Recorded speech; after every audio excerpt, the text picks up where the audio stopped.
Kamo ba'y nangita og negosyo?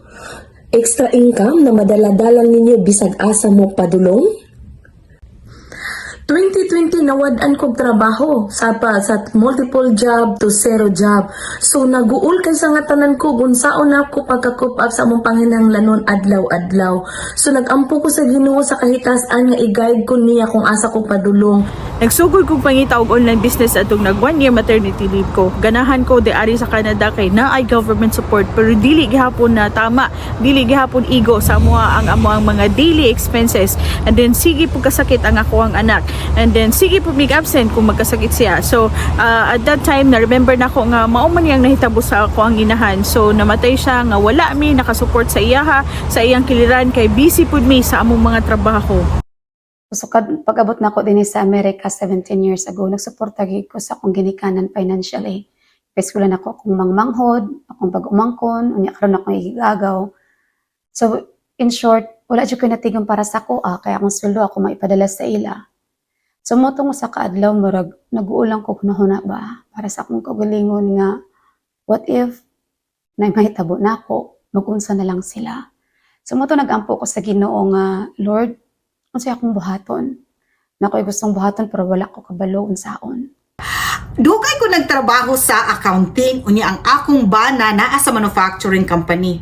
Bisan og combined income na gyud mi no, dili pa gyud kasigo tungod lang kay daghan kaayo og bayronon diri sa Toronto, sa abroad.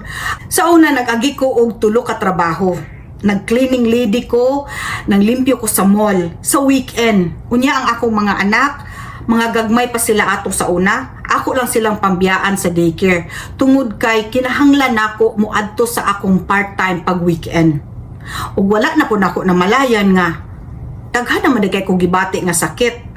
So, usa ko ka medical lab scientist by profession for over 20 years now and I really love my job. But more than a year ago, niundang ko sa kuang trabaho tungod sa issue sa kuang tuhod. And we also encountered a bigger issue with our daughter's daycare center at that time. Taon man ako pagtabang sa ako ang bana. We also wanted to continue nga musuporta sa ako ang family sa Cebu, especially sa ako ang mga ginikanan na tigulang na in town og masakiton.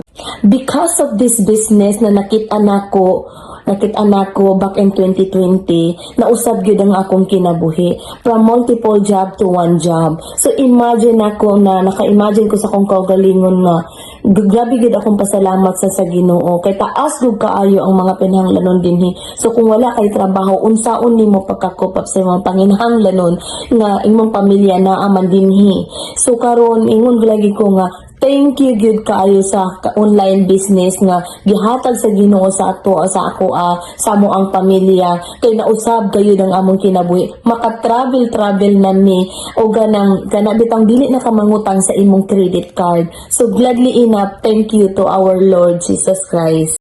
Mga Bisaya, mosabot tagkagwapa ani ko ang ato mga expenses, ang ato mga gipanggastos ma-tax write-off at the end of the year tungod aning business online. Ang akong giganahan the most ani sa online business is to develop me myself, gaining more knowledge and gaining more nga mga daghan kay mga amiga, ang coach nako ug akong mentor, mahimo na nakong family kay lahi ra gyud ang relationship in this business. Nakapag-quit na ko sa akong trabaho. Nakapag-travel na mi sa lugar nga wala pa namo naadtuan. Nakapag-spend ako og daghang time sa akong pamilya, sa akong mga anak. Malipayon gyud kay ko sa nga tanan tungod kay kung wala na ako ni nakit-an nga opportunity, ambot unsa nakaha ang akong kinabuhi karon. Tungod aning online business no, amo ang nabayaran amo ang more than 50,000 na utang atong nag 1 year maternity leave ni. And then we're able to travel in more than 5 countries sa Europe for 1 month last year. And recently gikan mi nag Disney World, is a dream destination sa among pamilya, and then nakapag-cruise pud mi for free. Very grateful that I chose the right vehicle for us in accelerating our bigger dreams. I love that this business comes with a great program na tudluan yung ka step by step unya video based pagyud siya. Nadala ra gyud nako and I can do it anytime, anywhere, globally. nipantay na gyud sa ako ang income, ang akong kita sa karon. So ang akong gibuhat karon, wala na ko nagkuha og mga overtime, extra shifts. So I was able also to do vacation. So nakita nyo sa likod ang sunrise karon diri nami diri sa Lake Bryan, Florida, and kuan mi diri og beach resort diri mi nagstay. We will be staying here for at least 5 days. Then after ani mag-cruise mi. So excited kaayo ko kay makauban po nang akong igsuon. Ug nalipay kay ko kay even if you're still working on your full-time job, you can still manage to do this business kay online lang man siya. You can do this wherever you are as long as you have your internet access at your convenient time. Ako nahibalaan, daghan kaayo nga mga taong ordinaryo sa manako, sa manimo nga successful aning negosyoha. Dili ka kinahanglan mamaligya, dili gani ka kinahanglan nga nakay business background.